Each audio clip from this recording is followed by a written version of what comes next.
Tem mulheres que passaram a vida inteira tentando curar ansiedade, culpa, dependência emocional, mas no fundo o que elas têm e o que elas tiveram foi uma mãe narcisista. E hoje aqui nesse vídeo eu vou falar pra vocês e você vai tentar perceber, será que você teve ou tem uma mãe narcisista?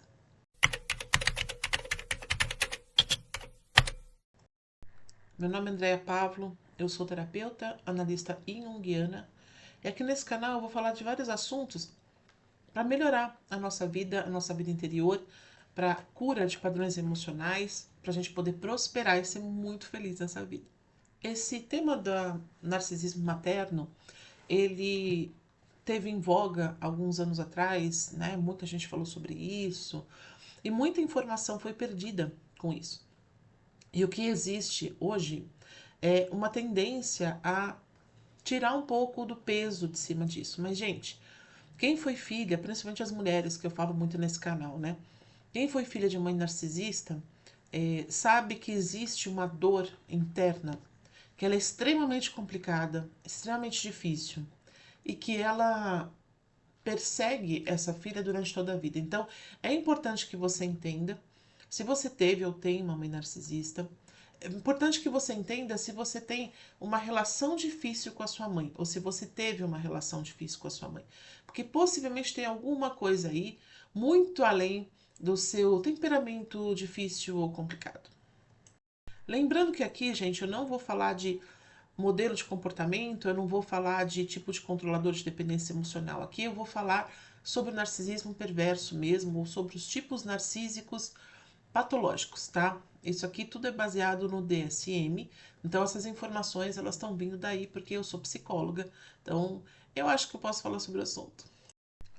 Eu já atendi muitas filhas de mãe narcisista, muitas mesmo, e isso é uma coisa que causa um tipo de ferida que assim, por mais que essa filha procure ajuda, por mais que ela faça milhões de terapias, por mais que ela se desdobre, né, em tentar entender os próprios processos e a própria cura, parece que tem uma coisa que nunca passa. E isso independe dessa mãe ainda estar viva ou não. Às vezes tem filhas de mãe narcisista que a mãe já foi embora e mesmo assim continua carregando a mesma dor, como se fosse uma cobrança que fica internamente. Então, por conta disso, a gente precisa entender o mecanismo dessas mães, né? Por quê? Porque mãe é o ser, é o primeiro ser que a criança se apaixona, né? Você sendo homem ou sendo mulher, a sua mãe é absolutamente tudo para você quando você é um bebê. A partir do momento que você nasce, principalmente o bebê humano, não tem como sobreviver sem ter alguém cuidando dele. Então, o que, que ele faz? A primeira pessoa que cuida dele, e às vezes não é a mãe biológica necessariamente, às vezes é uma mãe também adotiva ou algum cuidador específico, às vezes é a avó que cuida. E isso pode também passar para esse papel, é quem representa, né, esse papel de mãe. Para a criança, isso é extremamente importante. Por quê? Porque é o mundo todinho dela, né? Se ela não tiver essa mãe amamentando, se ela não tiver essa mãe cobrindo, né? Colocando roupinha e protegendo do frio ou protegendo de predadores, né? De qualquer tipo, essa criança não sobrevive. Então, o que, que acontece? Né? O nosso instinto, quando a gente nasce, é se conectar logo a essa mãe, rapidamente. Por isso que as mães, por exemplo, né, o puerpério, né, o pós-parto, ele vem lotado de ocitocina. Para quê? Para que essa mãe se apaixone por esse bebê e esse apaixonamento desse bebê traga esse cuidado que essa criança precisa para sobreviver. Então, tem uma razão e uma questão biológica. E aí as pessoas misturam muito isso. Ah, mas biologicamente essa mãe tem que amar esse bebê. Então, às vezes tem questões que são muito mais profundas do que essa, que é justamente aí que entra, por exemplo, o narcisismo materno. Eu não tô falando, gente, de uma mãe que é egoísta. Eu não tô falando de uma mãe que cuida mais dela do que você, do que de você. Ah, de uma mãe que teve que trabalhar a vida inteira e cuidou pouco do filho, qualquer coisa assim. Eu não tô falando disso, tá? Eu tô falando de um buraco muito mais embaixo, um buraco que muitas vezes parece uma coisa e outra, e geralmente parece uma coisa e outra. E o grande problema é que você, como filho e como filha dessa mãe narcisista, vai carregar uma culpa muito grande, justamente por quê? Porque o mecanismo ele é esse, né? O mecanismo é sobre culpa, e a gente já vai falar sobre isso aqui. Existem vários tipos de mãe narcisista, então isso também traz uma confusão. E quando a gente pensa em narcisismo, a gente tem uma ideia muito clara, uma ideia muito popular e que não é real, tá? Não é verdadeira. A gente vai desmistificar essa ideia do que é um narcisista aqui, começando com as mães, mas depois também eu quero trazer um vídeo para vocês falando de relacionamentos, tal, com narcisistas também, tá? Então vamos começar com as características gerais, né? Por que que essa mãe se torna uma mãe narcisista? Então, o narcisismo, gente, ele é um modelo de funcionamento, tá? Quando a gente fala que é patológico, não é no sentido de ser uma doença, não é no sentido da pessoa ir lá tomar um medicamento, fazer um tratamento e aí se tornar uma pessoa melhor. Isso não acontece, tá? O que acontece é que a personalidade da pessoa, ela foi moldada daquela maneira. Então é como se ela funcionasse daquele jeito. E você não consegue reverter, não é um processo reversível. Então, por mais que a própria pessoa, muitas vezes, ou que você tente explicar, tente contar, tente pegar isso e fazer a pessoa enxergar, tipo, olha aqui, olha o que você tá fazendo aqui, ó, você tá fazendo isso aqui, isso aqui, isso aqui, a pessoa não vai ver. Por quê? Porque o cérebro dela tem um determinado jeito de funcionar que ela não consegue se desfazer dessas características. Isso vem da própria infância dela. Então, essa mãe narcisista, ela foi uma criança ou que foi rejeitada, ou que teve questões na infância, alguma coisa na infância dela fez com que ela se tornasse essa pessoa. Então, mas isso tira a responsabilidade dela? Claro que não, né? Por isso que a gente está aqui, por isso que eu estou aqui conversando com você. Se você tem essa situação, você precisa aprender a lidar com ela, né? Ou pelo menos lidar de uma maneira, né? Refazer dentro de você essas questões para que você não fique sofrendo com narrativas que foram impostas para você. Porque essa mãe narcisista, ela foi uma criança que teve sim falta de amor, que teve questões na infância. A gente não sabe, na verdade a gente não sabe, né? Os traumas, eles podem te levar para o narcisismo, elas podem te levar para uma super empatia, eles desequilibram, né? Então, com o passar dos anos, isso causa um desequilíbrio. E aí a pessoa começa a funcionar daquele jeito. E você cresce dentro dessa casa pensando, pô, é assim que mães funcionam, né? Porque se essa pessoa tá sempre fazendo esse tipo de coisa comigo, se as coisas sempre funcionam desse jeito, quer dizer que é assim que a vida é. E você não percebe que existe um padrão nocivo, adoecido muitas vezes dentro daquela casa, e você cresce achando que aquilo é realidade, aquilo é verdade. É aquela coisa, né? Por mais que eu vá na casa da amiguinha, durma na casa da amiguinha, enfim, eu não vou ter acesso ao que realmente acontece. Quando você cresce, e aí os problemas começam a vir, as questões psicológicas, a depressão, a ansiedade, aquela pessoa que começa as coisas e não consegue terminar, que está sempre rodando meio que em torno do rabo, sempre com questões, principalmente questões de relacionamento, mas não só isso, tá? Porque não atinge só questões de relacionamento, atinge tudo. Lembra que a mãe é o primeiro amor da filha? Né? Então, se o primeiro amor foi assim torto, quem dirá os próximos, né? Então, isso acontece muito. Essa mãe, ela vai ver esse filho como uma extensão de ego dela. Então, assim, a criança nasce, mas ela não nasce para o mundo. Para a mãe narcisista, é como se um pedaço dela tivesse saído. É como se aquilo que tivesse fora dela, aquilo que eu falo a criança, fosse, na verdade, um pedaço emocional dela. E a pior parte, muitas vezes. Então, eu vou explicar mais ou menos como funcionam os filhos, né, de mães narcisistas, mas geralmente a mãe projeta nessa criança tudo de ruim que ela sente. Então, por exemplo, as próprias frustrações, a própria falta de controle, as emoções descontroladas, a falta de admiração própria, a falta de amor próprio. Então, é mais ou menos como uma criança de 4 anos com uma bola. Ela foi lá no campinho brincar de bola, aí alguma outra criança vai e faz o gol, ela fica chateada, cata a bola e vai para casa. Não, bola é minha, ninguém vai mais fazer gol aqui na minha bola. A mãe narcisista, você tem que olhar ela desse ponto, que é uma criança que cresceu, mas cujo emocional ainda é muito infantilizado. É um emocional, né? E isso são pesquisas que são feitas, né? O narcisista ele funciona com o emocional de uma criança de 4 anos, com aquela coisa de posse, aquela coisa de controle, aquela coisa de é meu, eu decido o que é melhor, eu sei o que é melhor para você. Tem muita inveja, tem muita manipulação, tem muita invalidação, tem muito controle. É, e existe no contraponto um admirar também, porque ela consegue enxergar a pessoa, mas ela não consegue sentir essa verdade sobre a pessoa. Então, assim, um dos grandes mitos que tem sobre o narcisismo, e principalmente a mãe narcisista, é de que ela não sente nada. Ah, ela não tem empatia nenhuma, zero empatia. Não, o narcisista ele sente, tá? Ele sente culpa, ele sente remorso muitas vezes pelas coisas que ele fez, só que a lógica narcísica é justificar essas coisas dentro da cabeça. Então, por exemplo, aquela mãe que virou para a filha e falou: Nossa, você tá enorme de gorda. Você vai sair na rua gorda desse jeito? Ela acabou de falar isso, a filha fica chateada, de repente coloca uma roupa grandona ou não sai mais de casa, isso era para controle, né? Era sempre para controle. Ela vai pensar, caramba, o que que eu falei para minha filha? Agora ela não quer sair de casa, vixe, eu acho que eu peguei pesado. Então vem esse lapso de lucidez, mas imediatamente esse cérebro narcísico, ele justifica, mas também ela tá gorda mesmo, né? Se eu não falar, quem é que vai falar? Porque se eu não avisar ela que ela tá gorda, que ela precisa fazer alguma coisa com esse corpo dela, quem que vai falar? Eu amo minha filha, eu tô falando isso pro bem dela. Peguem essa frase. Peguem essa frase.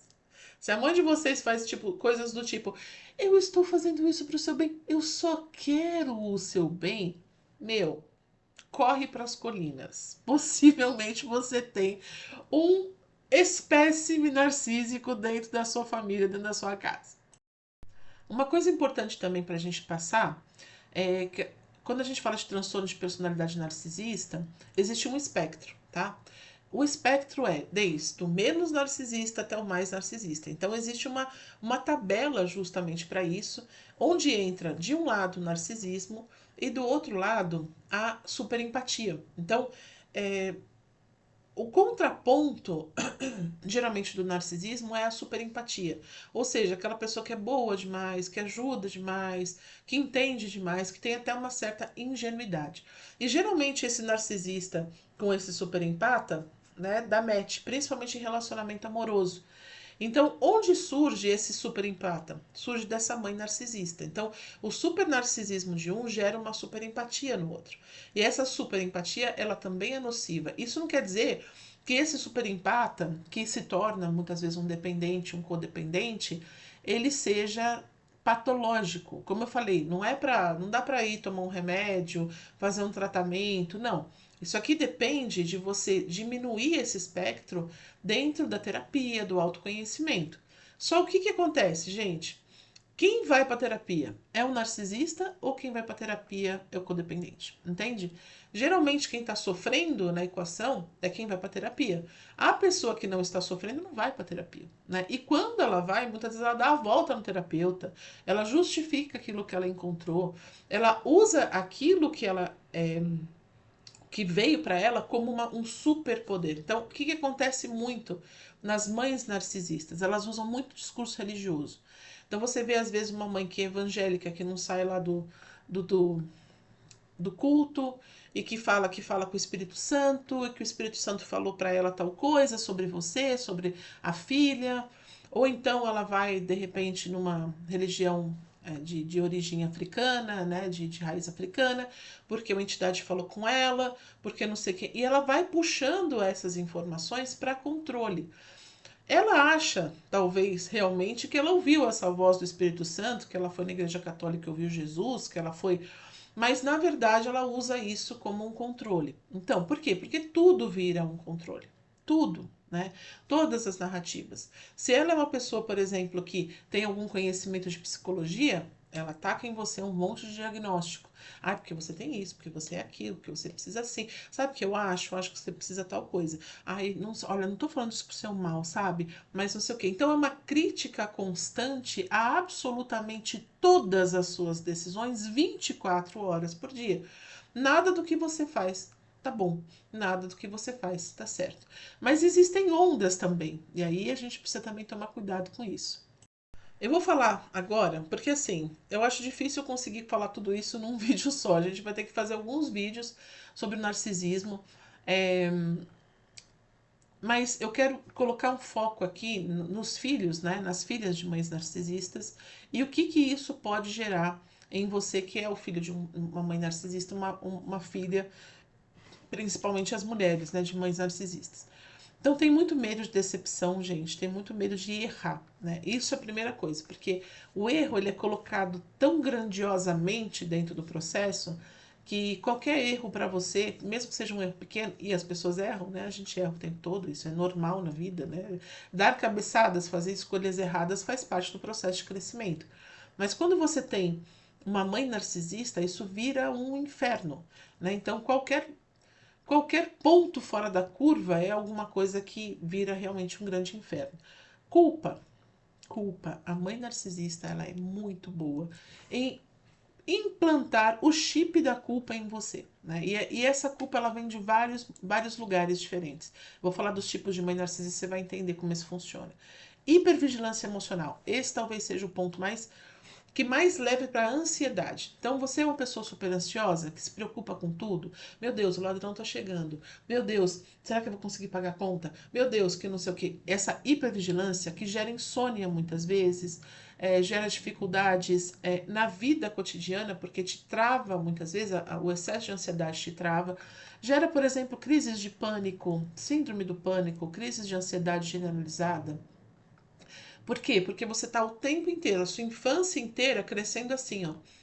Será que o que eu falei vai gerar um, uma, um contraponto dessa pessoa? Será que se eu fizer tal coisa, ela vai achar tal coisa? Será que se eu fizer tal escolha, ela vai achar tal coisa? Será que tal coisa? Então você fica o tempo inteiro pensando a sua vida em torno de escolhas que vão agradar aquela ser humana. Entende? E aí você vai se diminuindo e fazendo muita escolha errada. Então a pessoa vira para mim, muitas vezes, filhas de mãe narcisista, fala assim: ai, sabe o que que é, André? Eu sou muito indecisa, não consigo me decidir. Não existe indecisão, gente. Se você coloca as coisas numa racionalidade, você sabe dentro de você aquilo que você quer, aquilo que faz sentido para você, mesmo que às vezes vá ser alguma coisa que possa dar errado.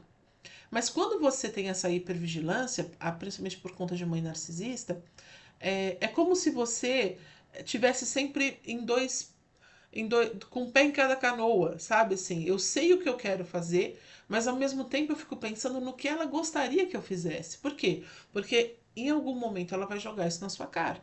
Então, muitas mulheres vivem dentro da canoa da mãe, debaixo da asa dessa mãe, porque pelo menos eu já estou fazendo as escolhas que ela quer.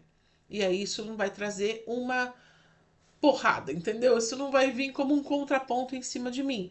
Quando você escolhe estar no outro lado, você tem que ter um emocional muito bem trabalhado. Por quê? Porque a tendência é que, mesmo estando vivendo a sua vida, em algum momento você acabe pulando para o barco dela de volta. Porque isso é uma manipulação que é feita em torno dessa culpa, dessa hipervigilância e principalmente da dependência emocional que se gera com essa mãe. E vamos fazer só um adendo aqui muito pequenininho que eu acho que pode ajudar vocês. Dependência emocional, gente, ela trava a sua vida como um todo, tá? Dentro dessa lógica, né, de narcisismo, qualquer tipo que seja esse narcisista, vai gerar uma dependência emocional. Isso não quer dizer, e aí tem o grande erro cognitivo, né, que acabou aparecendo e que a gente precisa desmistificar aqui. A dependência emocional não é ficar o tempo todo correndo atrás da pessoa, o tempo todo perguntando se a sua mãe tá bem, o tempo todo falando com ela, o tempo todo, nossa mãe, por favor, eu te amo, me ame de volta. Isso não é dependência emocional. Ela não se manifesta assim, entende? A dependência emocional ela se manifesta muitas vezes porque a pessoa não consegue tomar uma decisão sem pensar no que a mãe ia falar ou ia dizer. Não porque ela leve em consideração, não porque você tem uma amizade com essa mãe e essa mãe te dá conselhos bacanas, mas porque ela tem medo, mas porque ela está hipervigilante. Então, essa dependência emocional, mas eu não vejo a minha mãe já morreu. Como é que eu tô dependente emocional da minha mãe se minha mãe já morreu? Porque o chip está implantado, gata. É isso. Entendeu? Então o chip tá lá dentro, assim. Então tudo que você faz, você pensa, será que a minha mãe gostaria que eu fizesse isso? É inconsciente, gente, tá? Não é. Muitas vezes esse pensamento é muito rápido, ou esse pensamento é inconsciente mesmo, é automático. Ah, mas eu não posso fazer tal coisa. O que que a minha mãe ia dizer? O que que minha mãe ia pensar se ela me visse vestida dessa roupa?